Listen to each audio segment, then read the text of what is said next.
Hello, everybody. Tara Bachland here with another herbalist to meet in our How to Become an Herbalist or Becoming an Herbalist series. Many of you already may recognize I'm Susan Leopold from the United Plant Savers. She is the executive director at the United Plant Savers, which many of you already know, playing a very key role, has taught at the Matthew Wood Institute of Herbalism with us, has also done many free offerings with us at the Matthew Wood Institute of Herbalism, many interesting conversations with Matthew as well. So I'm very pleased that she accepted my invitation to come and tell us her journey, her unique journey in becoming an herbalist. So thanks for joining me, Susan. Yeah, happy to be here. So are you a lifelong herbalist? I think when we see people regularly and it just seems like they were born herbalist. Were you a born herbalist? I don't, it's a funny question. I don't know. I mean, I definitely think I've always been really drawn to plants. And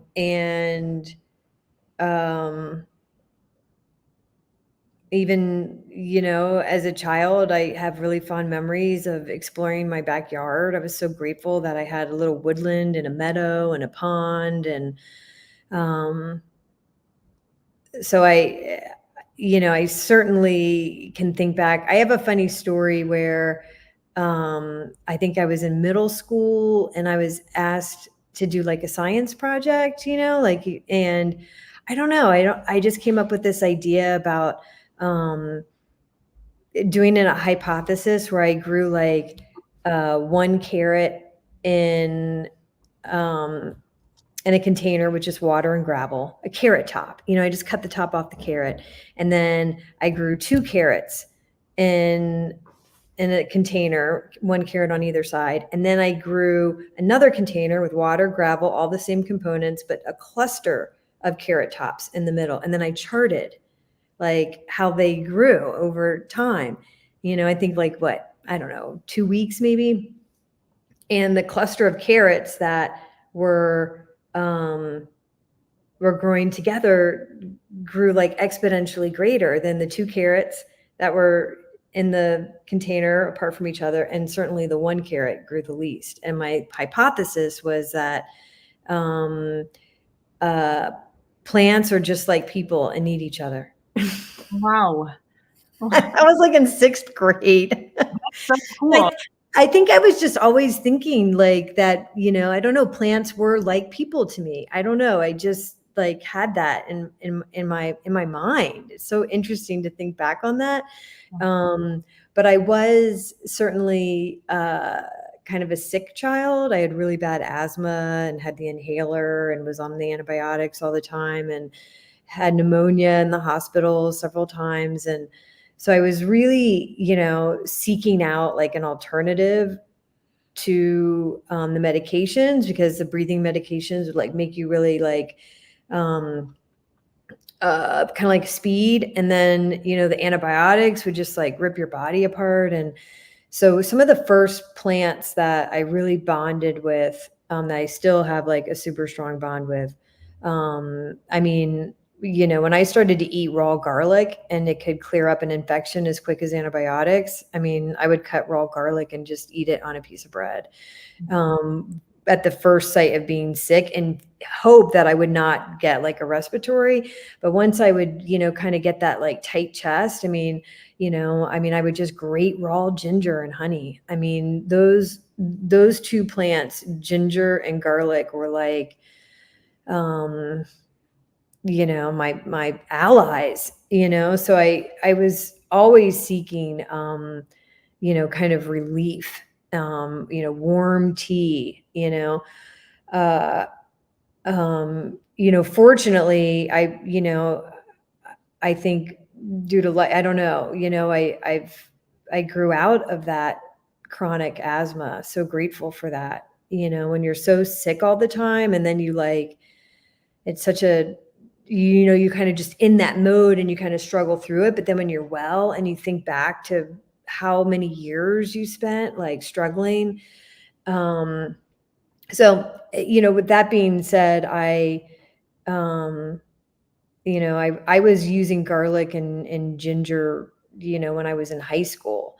And then from there, exploring things like chamomile tea and mint tea but it was really, I went to college as like a geography major, and I got exposed to this concept of ethnobotany by coming across Richard Evans Schulte's book, The Healing Forest. And for me, it was like, a super big aha moment. When I read, like, I never heard the term ethnobotany. And when I read the term, the studying the relationship between people and plants, and then, the conservation of, because Richard Evans Schultes was really, kind of the preeminent voice, a Harvard, botanist who was advocating for the conservation of the rainforest because of the overwhelming number of medicinal plants that, we'd yet to even know about or study. And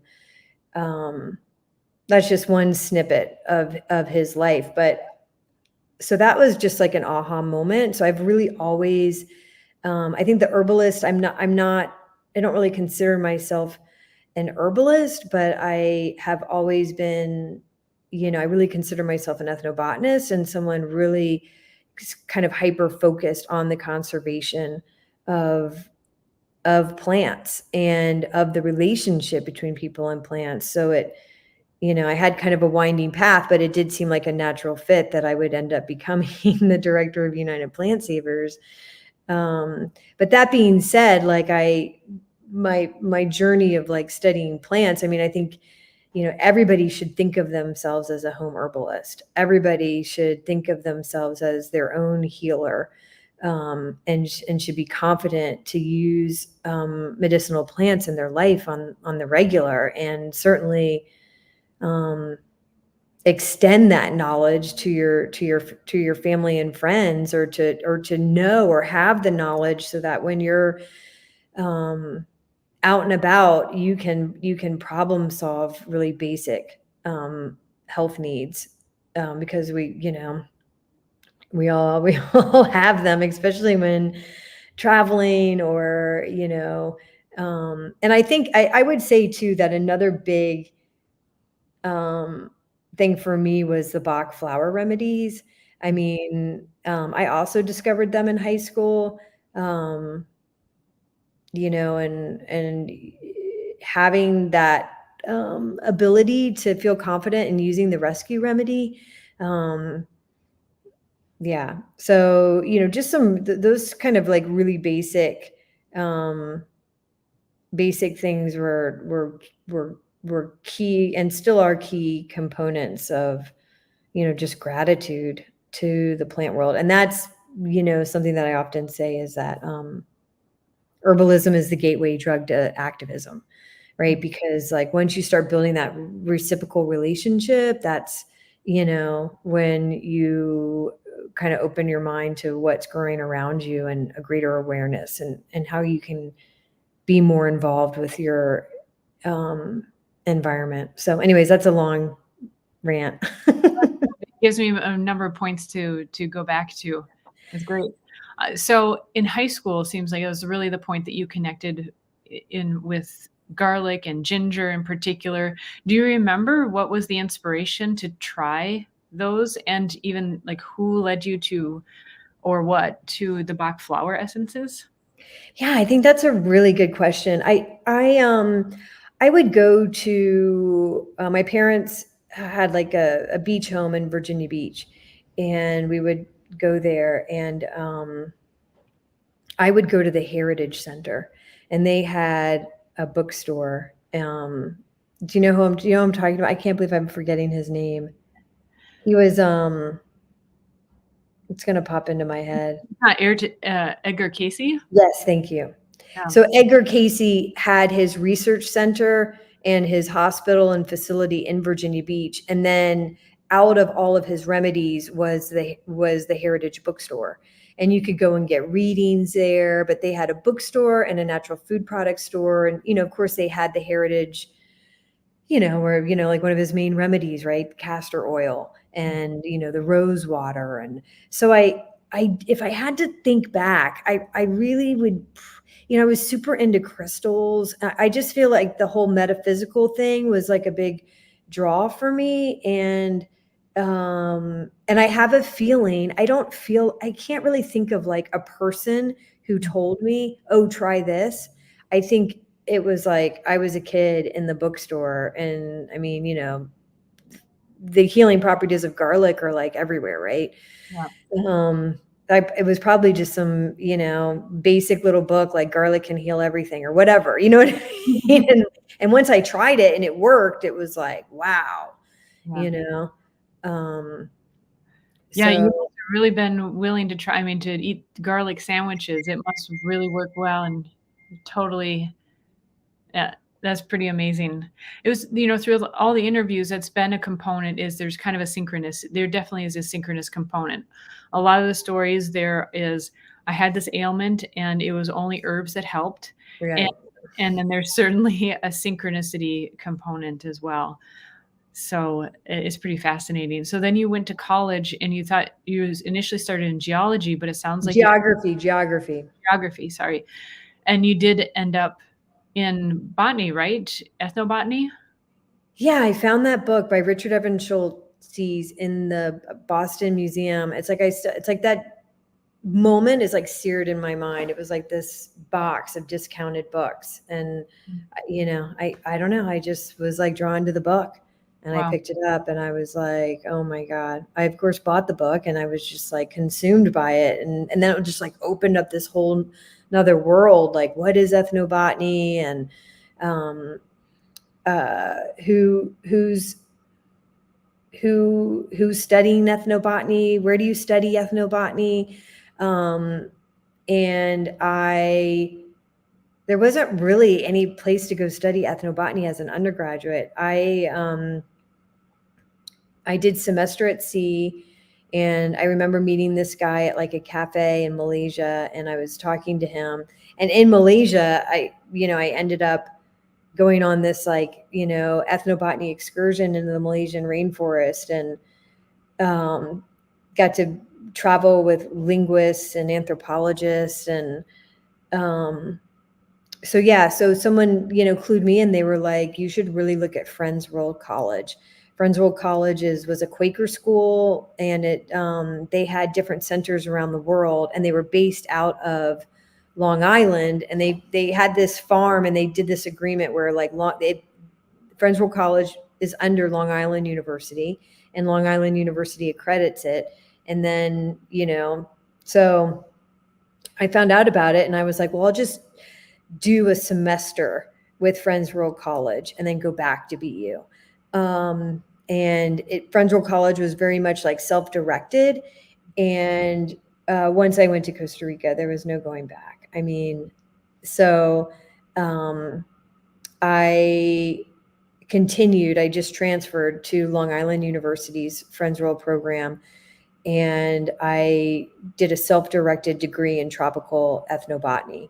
And there,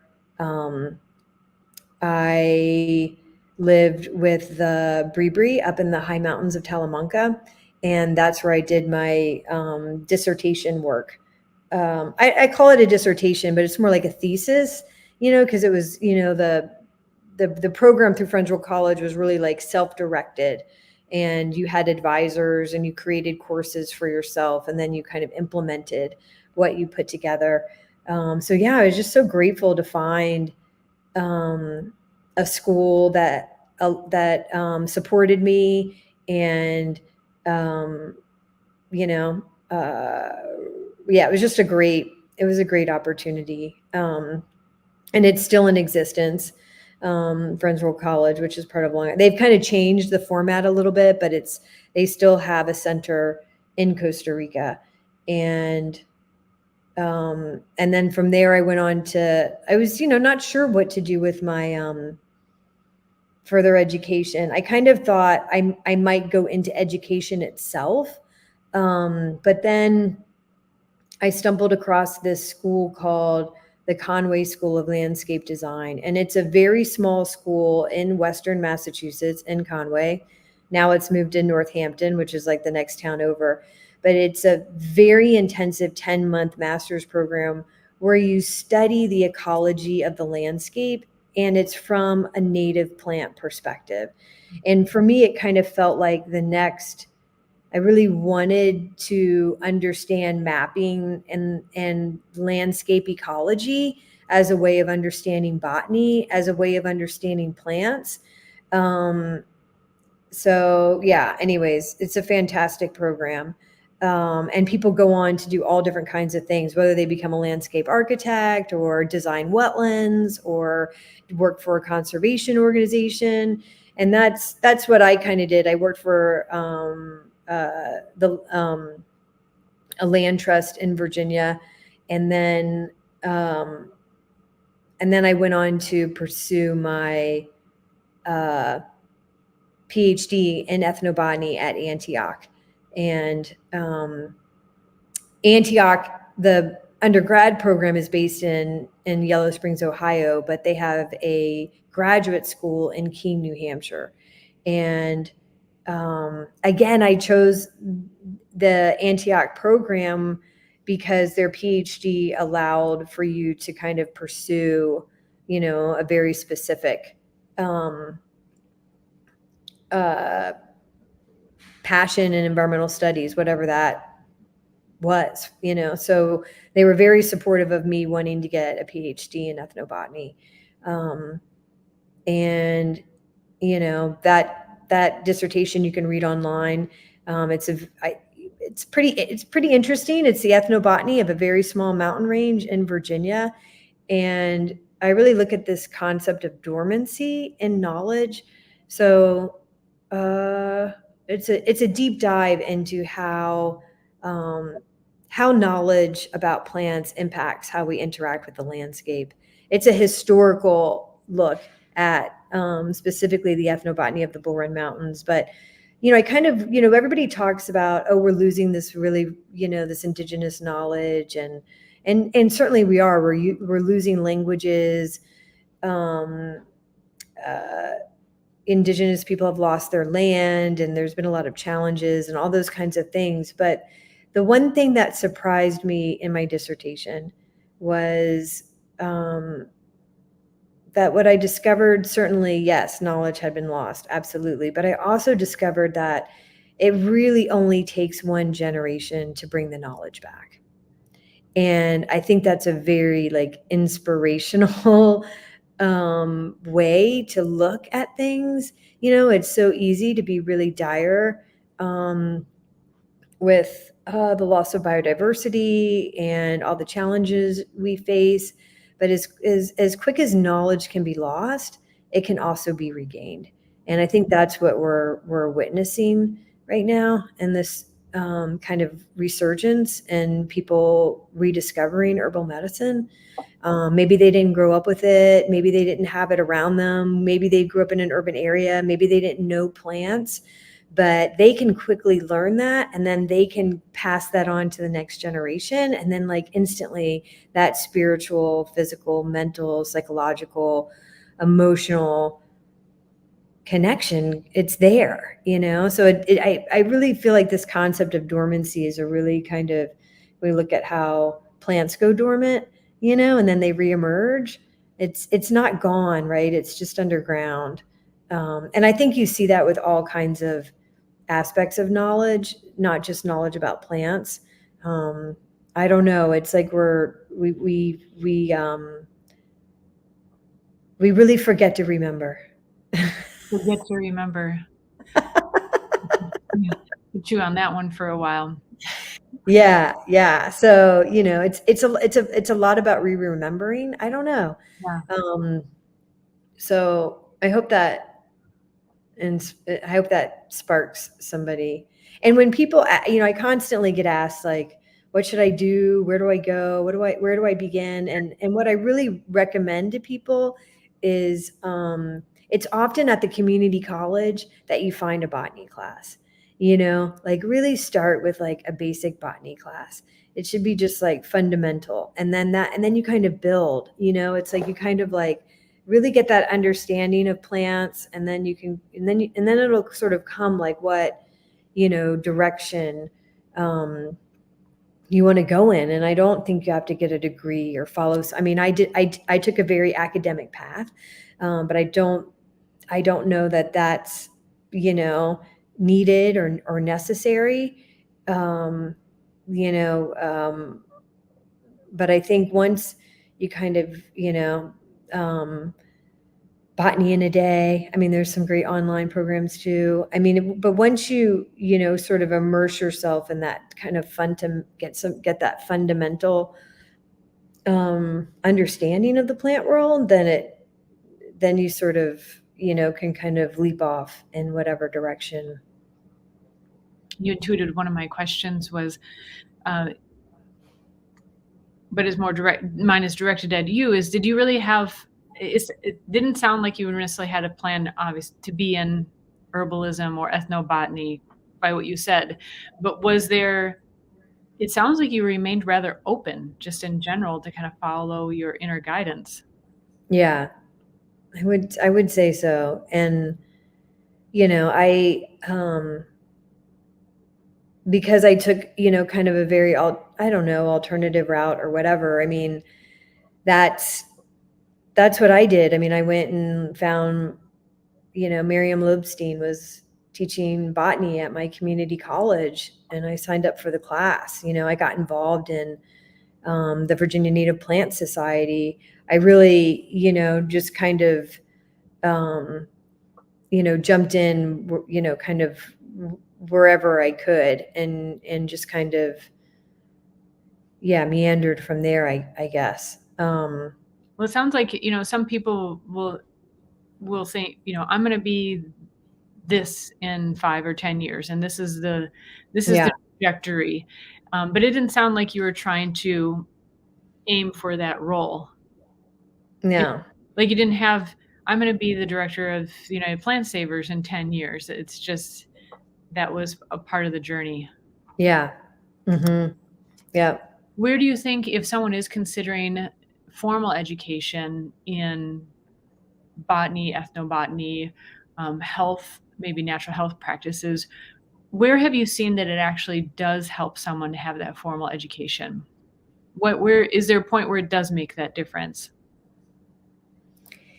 I mean, I do think if someone's really looking um, to do plant conservation and research, then I do think, getting a degree in plant biology, um, is a really good fundamental basis.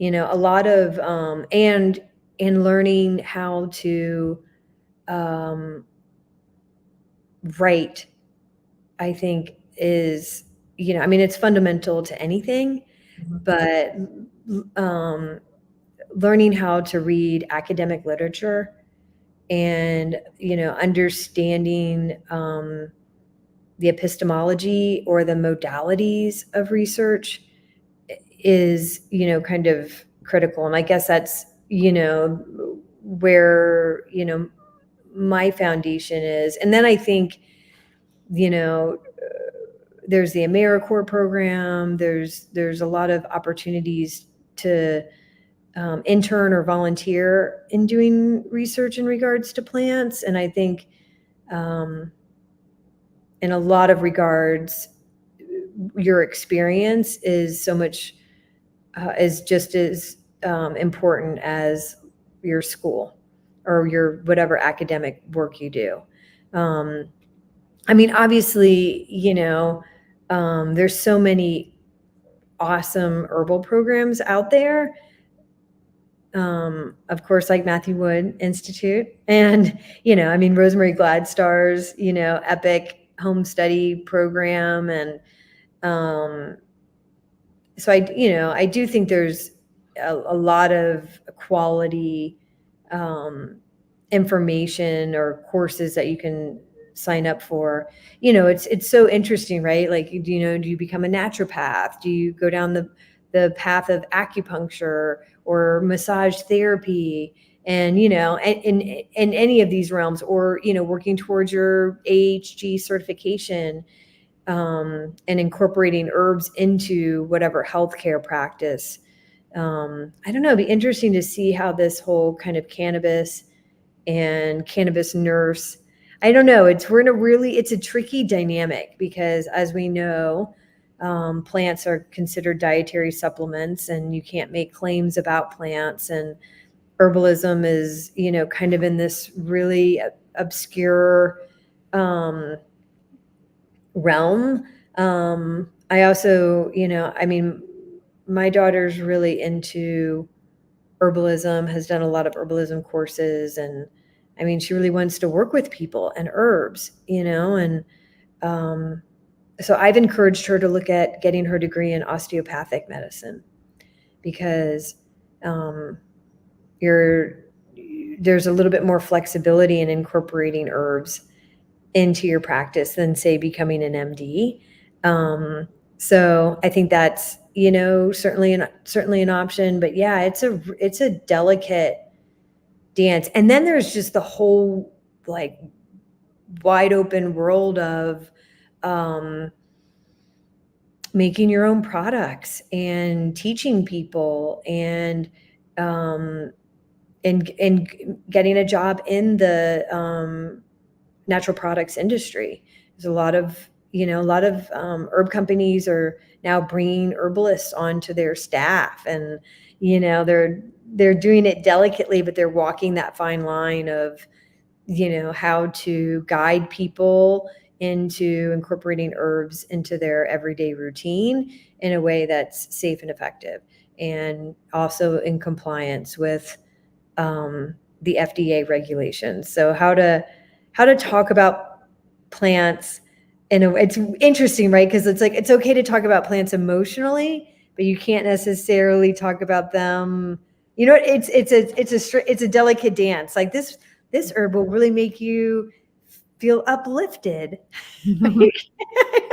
This herb might make you feel quieter and calm. At the same time, they're saying herbalists are so ungrounded. It's just so airy fairy. It's like, well, this is the language that we can legally use. Also, yeah, there could be a place for just botanical linguistics. Yeah, botanical linguistics. So yeah, I mean, it's so diverse, I mean, whether you merge your passions, maybe you're passionate about marketing and passionate about herbs, and then you dedicate your marketing to people working with herbs. I don't know, it's just, or create experiences for people. It's really, I think, an exciting time to see all the diverse voices out there and how they're um, creating a living for themselves, doing what they love, So I think now more than ever, there's, you can really, if you have the passion and the drive, you can really create, Yeah. we're in a realm where we've created these platforms that make it really easy for people to express themselves creatively and live out their passion. Definitely. But Well, being the executive director at United Plant Savers, I'm sure at some level you're involved in the hiring. And when your organization is hiring people, do they look for a certain background of formal education, or is it, basically, and of course it's going to depend on the role, but yeah, helping to distinguish for people if they're like, yeah, maybe I do want to go more of the traditional yeah. education route. Is it a factor at United Plant Savers? Well, I mean, we really, we're a very small staff, but we are part of the AmeriCorps program, and that's a federally funded program, and we take on 2 AmeriCorps. And I mean, really what we're just looking for is people who are super passionate about plants, but, of course, like what we're more focused on is, the growing and uh, the, the propagation and trail work and, really working with plants. So, it's been great to see people go through our AmeriCorps program, and maybe they've become an employee after doing so, or they've found other organizations that they can then do this work. So, That's one aspect. Yeah. And, it's tricky because honestly, I mean, I didn't think I would ever be in this role per se, but, a lot of what I do is, uh, fundraising. Mhm. So I've had to adapt and acquire a lot of skills that maybe, I didn't really want to acquire or do, but that was like, and I think that's something you're just going to run into with anything, like if you want to become a teacher or you want to write a book or you want to create a platform for yourself, like you're going to have to learn all these technical skills, to bring that to fruition. I think, that's just the way it goes. But I don't know much of I've, the I've had to, I've had to acquire a lot of skills in that regard. no doubt. So that makes me curious. I don't know much of the history of United Plant Savers, but did UPS find you, or did you find UPS as far as, because you've been there for quite some time, haven't you? Yeah, yeah. I mean, like I said, I came back from studying in the Amazon and in Costa Rica and Belize and throughout Latin America. I I had I had heard about United Plant Savers. It was just getting started. That was back in 1994. And I believe I was living in Virginia on my farm, and Kat Meyer, who lived about an hour from me at the time, she was the one that was like, oh, Rosemary started this new organization. And at the time they were doing these Planting the Future events where they would like come to a farm and camp out for a weekend and, do plant walks. And that was done as a fundraiser for United Plant Savers. So I held one of the first Planting the Future events at my farm, and Rosemary was there, Richard Lieberman, the first executive director, Paul Strauss, and lots of other herbalists, Jim Duke, Miriam Lobstein, the botanist I talked about, a lot of key people in the Washington, D.C. metropolitan area.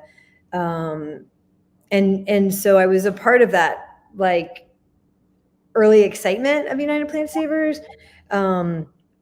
But then I just kind of fell out. There wasn't the internet back then. There wasn't websites and, all this kind of stuff. And I went on to do my master's and my PhD and get married and have children and work for the land trust. And then I went on to work for Mrs. Mellon at her garden library, the Oak Spring Garden Library.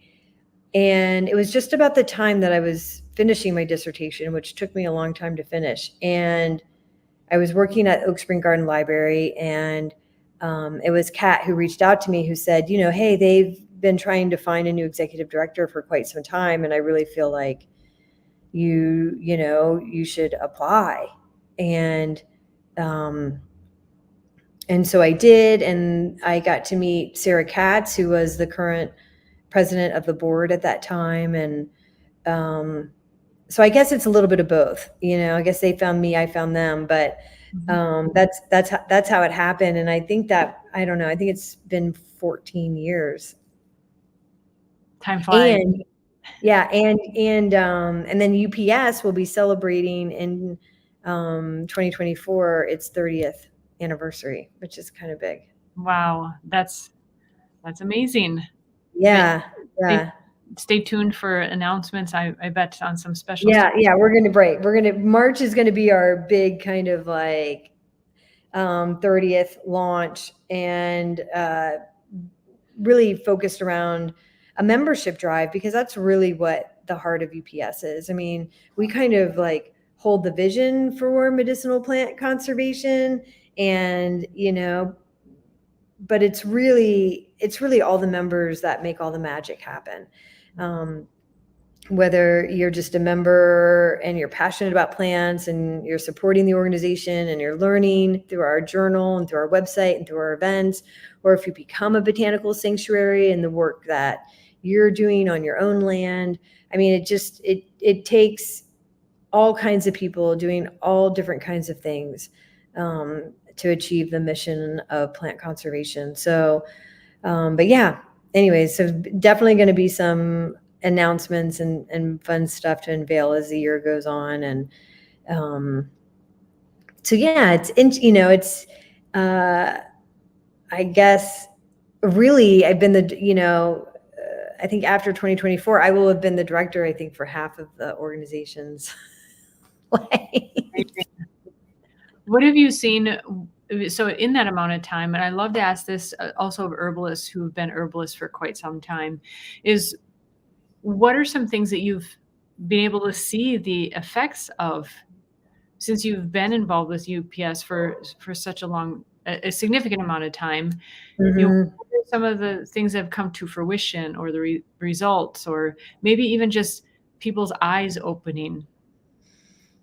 Yeah, I mean, a lot of our work has been in the realm of really bringing awareness to the idea of the forest farmer and cultivating these woodland botanicals. So I've seen a tremendous amount of growth in getting government support for these initiatives. We we played a big role in establishing the Appalachian Beginning Forest Farmers Coalition, and that's brought in other grassroots nonprofits and universities, extension agents. So what we're really going to witness, or what we are witnessing, is a huge transfer of ownership of land in the United States. So bringing in a new generation of landowners who are going to manage their forests in a different capacity is I think going to be huge. So I see that as a big role. I have seen a lot of herb companies really want to be more mindful of where they're sourcing their medicinal plants. I think the consumers are becoming much more mindful. I kind of compare it to, if you can imagine, like going back to like the 80s and the early 90s, when people are like, oh yeah, organic food, whatever, and now organic food is like mainstream, right? And so for me, like the next level of consciousness in people's awareness is like, okay, now where do your medicines come from? Where do your supplements come from? Like we need to apply the same sort of awareness and traceability and local access that we see, that we apply. I mean, food is medicine, herbs are food. So I feel like, in another 10 years, we're going to look back and we're like, remember when people would just buy whatever they thought they could buy off the shelf in Target and take it? What were they thinking? You know what I mean? So I'm seeing that, I mean, our botanical sanctuary network just keeps growing exponentially every year. So there's definitely all kinds of new people getting turned on to plants. And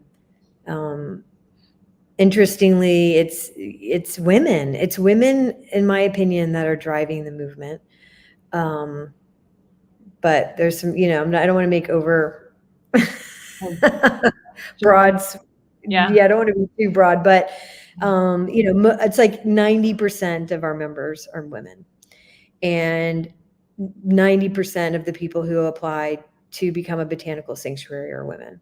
It's just, that's what I see. And our membership has grown. I think when I started the job, we had like 800 members, and now we have like 5,000 members. I kind of came on like in the beginning, like created a website, like, I mean, we had a website, but it was like just text, it was really basic. You couldn't become a member online. So we did see kind of like an exponential growth and being able to reach people through social media, but now it feels like that it's very difficult now. Now it's like you can't get anybody's attention.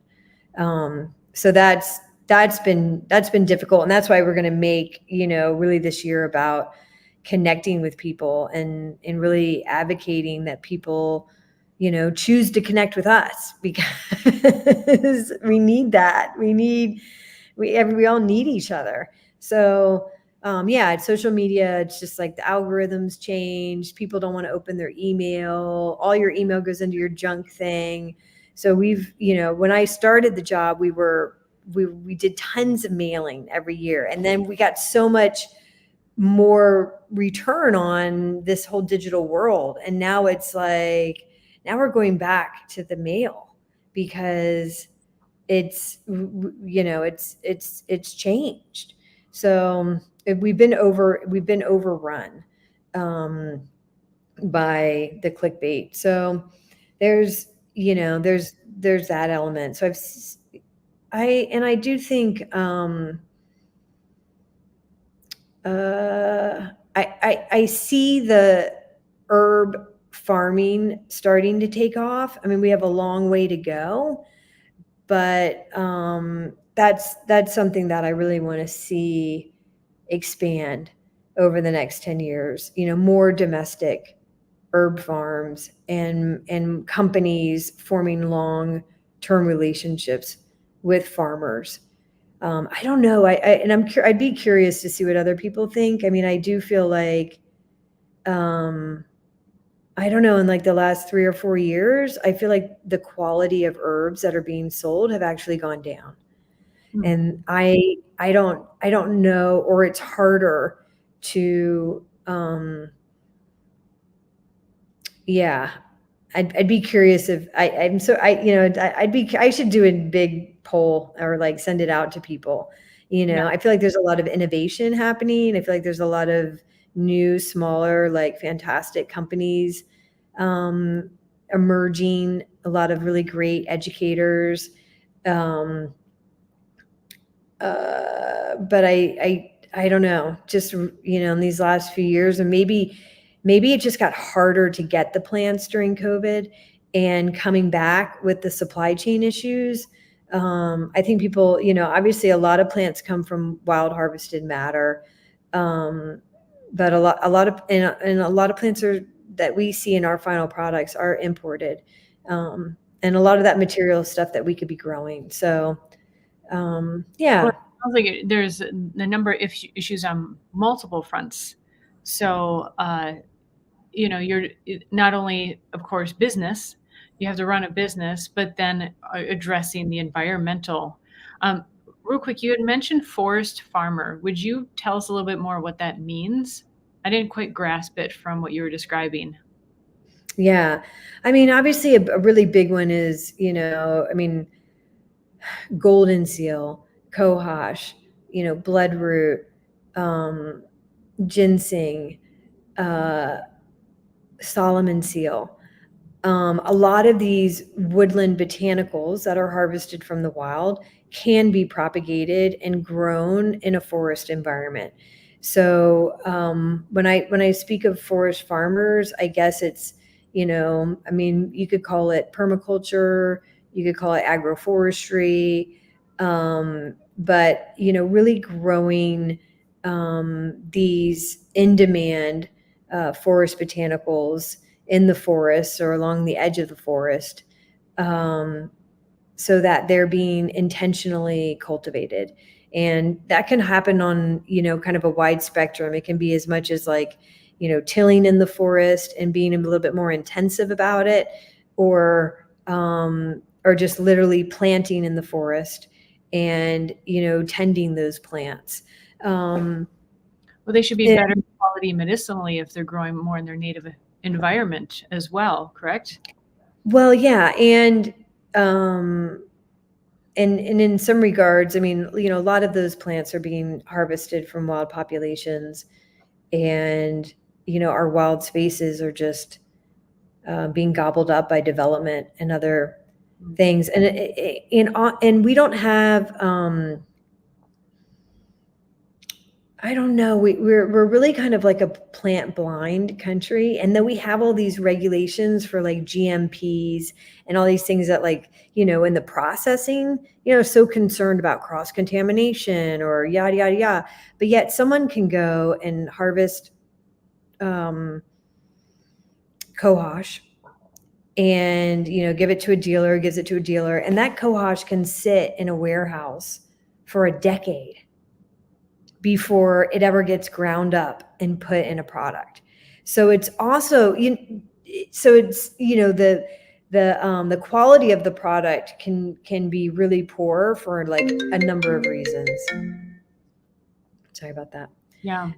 Um, So what would be the advantage? The forest farming is to prevent or still be able to cultivate a plant in its natural environment and discourage, hopefully, people from just taking all the native plants that. Right. Okay. And so Yeah. it's kind of a Go happy ahead. medium. It's kind of a happy medium between, not just planting it where it doesn't naturally grow that well and it's not going to have great medicinal quality. Right. Okay. Yeah. Well, I have to Yeah, understand. I mean, there's multiple elements to it. I mean, I do think that, and I don't want to discredit people who do wild harvesting, because wild harvesting, in some cases can be perfectly acceptable. And also, there's so much, there's a lot to it, right? It's like, what's going on in the ecology of the landscape where the plants are being harvested? What parts of the plants are you harvesting, right? And then it's the time scale of, when it gets harvested and processed to when it goes into the product, and so there's kind of issues along each one of those, uh, steps in from when it gets harvested to when it becomes consumed in a product. But certainly in some cases, wild harvesting makes perfect sense, especially when you're not harvesting, say, the root. You're just harvesting the above ground parts. But yes, I do think that encouraging and being supportive and providing the skills and the knowledge to growing these forest botanicals, is critical to the future conservation of these plants. But it's also critical to empowering people on how to grow and work with these plants. So we have a whole,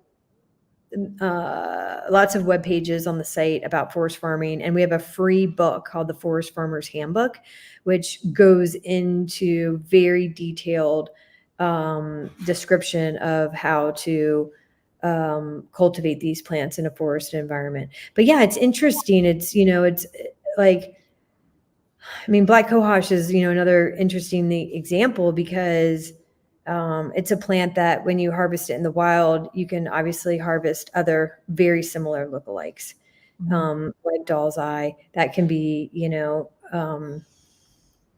super dangerous and toxic. So companies, who, like German companies, came over and, gathered cohosh and then started growing it in Germany because they wanted to know what they were getting was the plant. You know what I mean? That's, adulteration is a big thing, and it can be not purposeful. I mean, being out in wild harvesting plants and knowing what plant you get and what plant you don't get. Some companies, took black cohosh out of their products completely because they didn't want the risk, and they couldn't have a source from a farmed source that they could be reliable. I mean, you can test one batch, but you can't test everything, So, and a lot of the herb companies, because they couldn't get a reliable source of black cohosh from Appalachia where it grows naturally, they're growing it in Oregon where they have no water. So it's a weird, there's just a lot of weird dynamics, so I do see, like, futuristically, I see an emergence of hopefully what will be the next generation of forest farmers and of herb farmers. I mean, a lot of the herbs that we're importing, we could be, growing here in the United States. I mean, even like most of the elderberry that is consumed in the United States is, imported elderberry.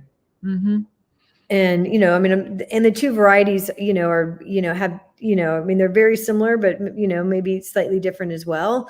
There's no reason why we couldn't have a native elderberry industry, that, you know, it's, so anyway, so that, you know, so it's not just the forest botanicals, it's also, you know, a variety of medicinal plants that are, you know, native to our region that we could be growing and producing our own products with.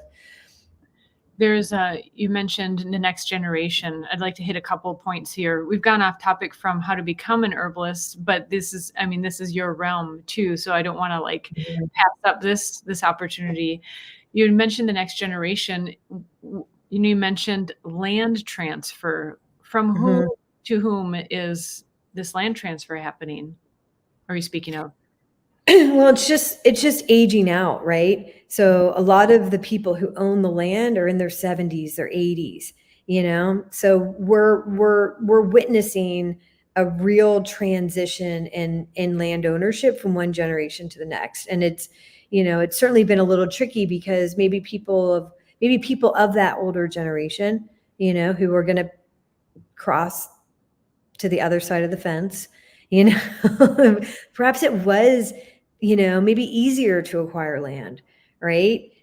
It was, you know, a different socioeconomic dynamic. But that being said, you know, in rural areas, it's still affordable to acquire land, and you know, property is transitioning over, and there's a lot of, you know, conservation organizations that are, you know, diving into that a little deeper, especially in regards to like landscapes that have really key ecosystem services, right? So, you know, having a new generation of forested landowners that are going to let their trees grow big so they can store more carbon, you know, wetlands, all these, you know, unique environments that serve really critical roles in the ecosystem. You know, and I think we are seeing a younger generation that's really more mindful, that's, you know, really more mindful of the environment and the bigger picture, right? Looking beyond themselves. And I think there's the older generation that wants to pass land on to, you know, future caretakers as well. But that's what I mean by the transfer of land ownership. It's just the people who the majority, the age medium of the people who, you know, have rural forested landscapes are aging out. And so it should be an opportunity where young people kind of feel inspired to be caretakers. And, you know, I think you see that, you know, it's like that, you know, it's almost like the back to land movement in the 70s, right? So like those people are now, you know, up there, and now we're seeing this like new generation of back to landers, but it's under a different, I don't know, maybe it almost seems even more imperative, right? Because now we recognize how critical these wild landscapes are. So those who I interview who do call themselves herbalists. You say you don't call yourself a herbalist, but even Matt and Phyllis will say, you know, if you know one herb in 20 some ways, you know, a few ways to use it, you're an herbalist. They're pretty sure they're, Yeah. they're that. What do you wish everybody knew about herbs? What do I wish everybody knew about herbs? Yeah. That's a great question. I guess that you're really, you know how like you, I think there's like a great Georgia O'Keeffe quote. What is it? It's like to see a flower takes time, like to have a friend takes time. Mm. Have you ever heard that quote? Yeah.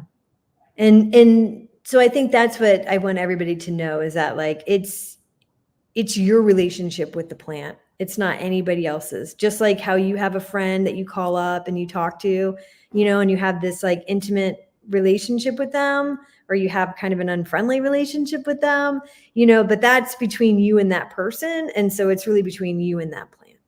And though you can, read about plants and, learn from other people, it's really your own personal relationship. And that comes from just getting to know that plant. And it might be different, it's like they don't communicate how you might communicate with your friend, but you communicate in different ways. I find it so interesting that, and I'm sure other people like have this too, like someone, maybe you take a class, maybe you take Matt Wood's class and he tells you about this plant, maybe it's like, he's going to talk about the birch tree or something. And then the next thing you know, you're in a store and there's this like gorgeous painting of a birch tree. And then the next thing you know, you meet somebody and they're like, gosh, they tell you a story and the center of the story is the birch tree. And then, I know you've had that experience. Yeah, absolutely. And you're like, what the What the heck? Yes. What the heck? It's like the plant is talking to you, you know what I mean? Or like somebody says something, or you take a class, or you looking through a book, and then you realize like that plant's been growing in my front yard like my whole life. And then you finally see it, but you finally know it. Yeah, it's like you're in high school again, and you're, walking through the hallways, and you just have the 3 or 4 people that you're talking to, but you don't realize there's all these other people. And then you're like, oh, now I got to meet you, and we were actually in high school together, and I didn't even like talk to you then, but now we're hanging out at the coffee shop. I don't know. Yeah. That's been about so much of the stories of interviewing the herbalists. It's just these meandering paths. It's the synchronicities, and just also just following that inner guidance. Yeah. It's been so interesting to see those threads that are common. I think a great place to kind of wrap it up would be, what is it? What are some ways do you think everybody is impacted by the plants, but we just may not realize it? And why maybe you think of that, I'll tell you the reason behind that question. It's not one that's on my usual list. Is, when it comes to taking care of even our own bodies, a lot of us don't do it until we have a problem. And we don't realize all that our body is doing for us until like, oh gosh, that's not working that great. And then it's connected to this and this and this. And I think if we didn't hopefully have to go through crisis, in an environmental way, not only physical way, we might be aware. It's kind of the issues you were talking about. Like, oh, I just wish people knew. Maybe what are 1 or 2 ways that people may not realize that they are just like this with the plant realm before having to have a crisis? Yeah, I mean, when I had my apothecary, my Paris apothecary, that was like a big theme, was that I wanted people to come and meet plants in like a positive way, like not in the crisis way. Like, come experience, an elderberry fizzy shrub, and like have that be a joyful thing. Plants should be something that, you enjoy. Right? Because then when you are sick, then you're going to feel more safe, to use that plant. But as far as, I mean, like the bigger question that you asked, I mean, I really see plants as a solution to everything. And I know that's like a super broad term, but they can clean our environment. They can clean the water. They can store carbon. They create the food we eat. They create the air we breathe. I mean, it's and then it gets into everything, our clothing, the packaging, I mean, it's just like endless. So I really think that plants can be extremely hopeful because they're accessible, and even if it's not going to cure, like whatever, because I think that's a tricky dance you know, because people are really struggling with a lot of illnesses, and it can be really frustrating when you can't find what that thing is, you know. But I think in the bigger realm, plants are extremely hopeful because they provide so many solutions to the things that we're facing. Um, and I really, you know, just the whole idea about how um, trees give off these volatile organic compounds, and we know that these volatile organic compounds like help our immune system. So it's like we don't even have to consume these herbs. We can literally just be in the forest and just be like dusted Mhm. these volatile organic compounds that are feeding and sustaining our immune system. I mean, that's some mind-blowing stuff. So I feel like once you kind of like, you know, open up to all these ways that plants are helping us regulate our environment and regulate our bodies. I mean, I think there's just a real like comfort in that awareness. Um, I love the example that Matt gives when he's teaching about basswood or linden and how that used to be the gathering place of the old townspeople, you know, if they didn't have a town hall.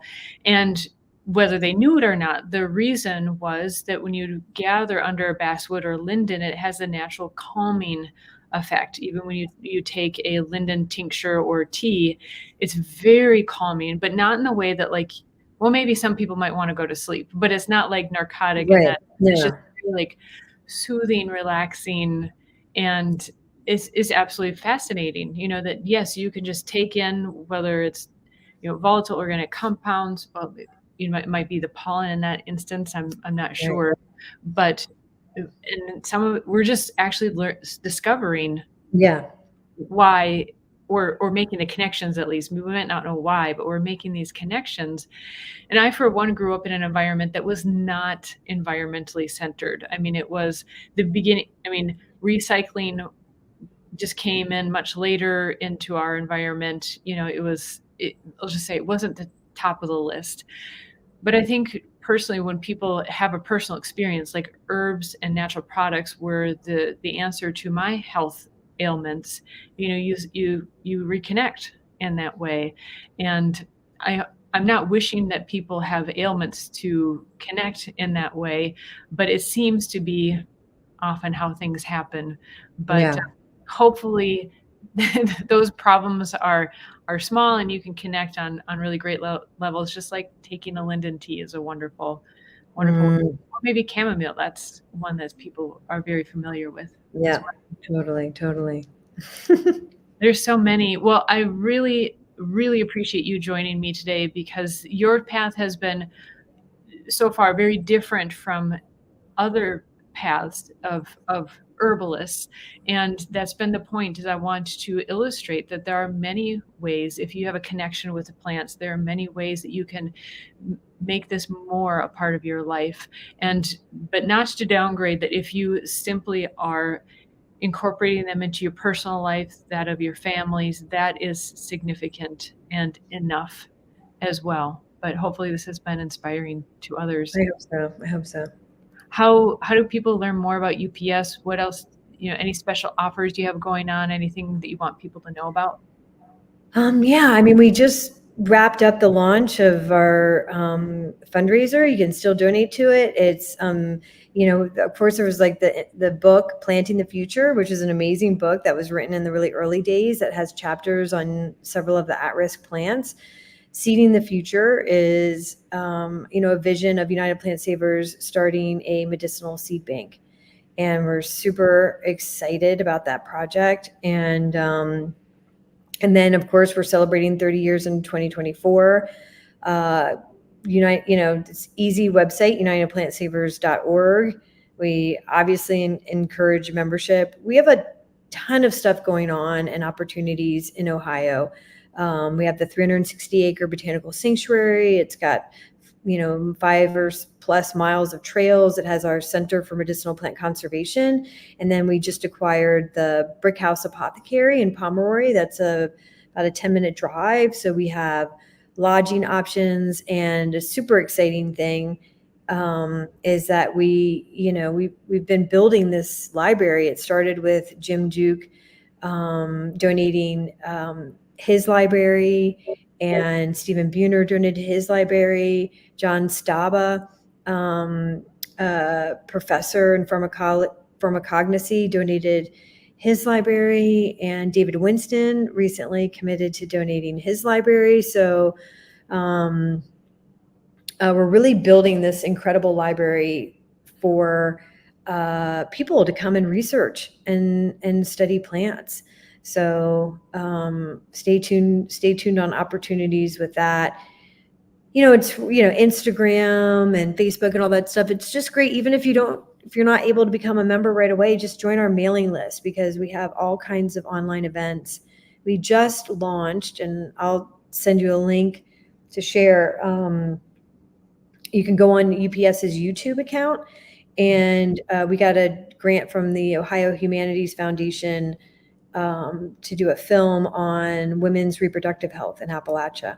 And it's a really profound film. It's 30 minutes long, and anybody can watch it from our YouTube channel. So yeah, we're just always doing really interesting things, and challenging people to think deeply about their relationship with the plant world. And we would love for people to come and visit. And yeah. Well, I have to say, what an accomplishment, though, too, is 17 years in building United Plant Savers. With you being a part of United Plant Savers, there's land, there's buildings, there's films going on, and your website is really wonderful.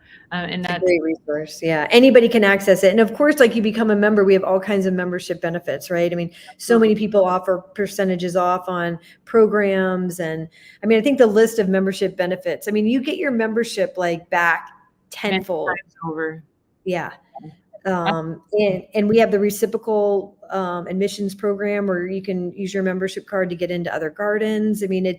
It's like $35, but it's hundreds of dollars in value.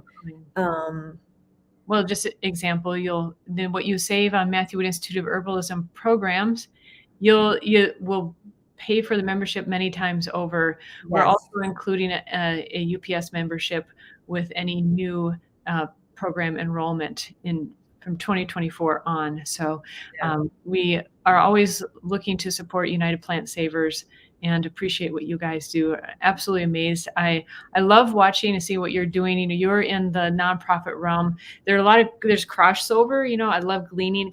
I love to see what you're doing in gleaning business ideas as well, and always enjoy talking and collaborating. It's a pleasure. Yeah. I really encourage people to follow all your social media. I just saw the film pop up on my YouTube notifications the other day, and you really do amazing work. And so congratulations. And I know you have a wonderful team behind you as well. I've been in contact with them as well. Very thorough. Yeah, great. Thanks for having me. It's absolutely my pleasure. And we'll talk again soon. Okay. Bye-bye. Bye.